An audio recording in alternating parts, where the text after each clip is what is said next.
Јазот помеѓу богатите и сиромашните е се поголем.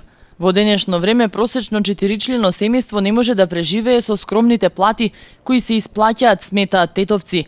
Мал дел од нив со месечните примања можат да ги покријат домашните потреби. Не стига, не стига. Зошто? Зошто? Трошка скапо е, а пензиите се ниски и така. Зависи од личниот доход.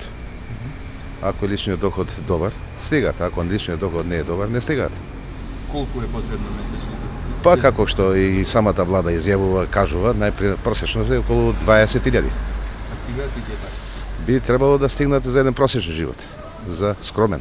Би стигнале да има едно просечно семејство од 4 члена, најмалку 40.000 денари.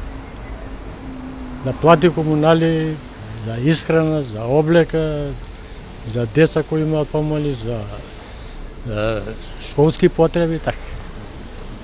А има ли такви услови сега во Македонија? Нема, се надеваме дека ќе биде подобро. Според податоците на Државниот завод за статистика, трошоците за живеачка растат. На едно 4-члено семејство лани во просек за да преживее му биле потребни над 900 евра. Тоа е 17 пати помалку од потребите на едно богато домаќинство, на кое за една година му биле потребни речиси 17.000 евра.